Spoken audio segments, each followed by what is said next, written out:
قرآن مجید کی آیت سورۃ انفال صفحہ نمبر 178 آیت نمبر 11.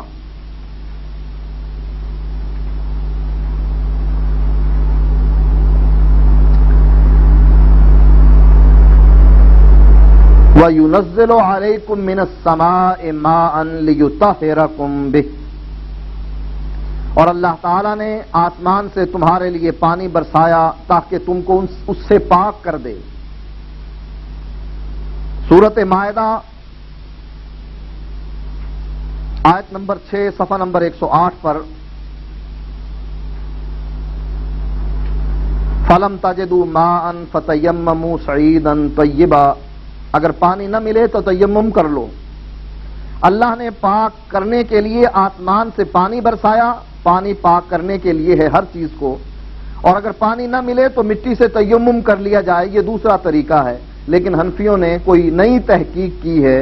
وہ نئی تحقیق یہ ہے، فتاوی عالمگیری جلد 1 صفحہ نمبر 45.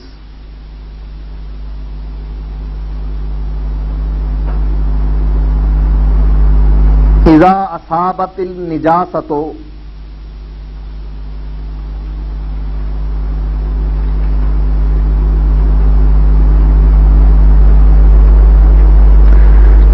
بعض اعضائه ولحسها بلسانه حتى ذهب اثرها يطهر، وكذا السكين اذا تنجس فلحسه بلسانه او مسحه بريقه، هكذا في فتاوى قاضی خان.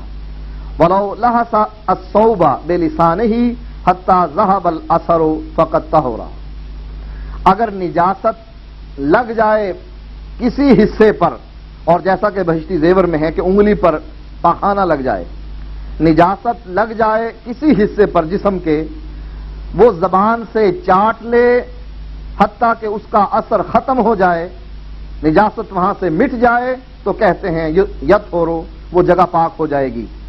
وَقَذَا السِّكِّینُ اِذَا تَنَجَّسَ، اسی طرح چھری اگر ناپاک ہو جائے، اس پر نجاست لگ جائے، اس کو زبان سے چاٹ لے، او مسحہ بریقہ، یا اپنے لعاب سے اس کو مسح کرے، یعنی اس پر اپنا لعاب پھیرے.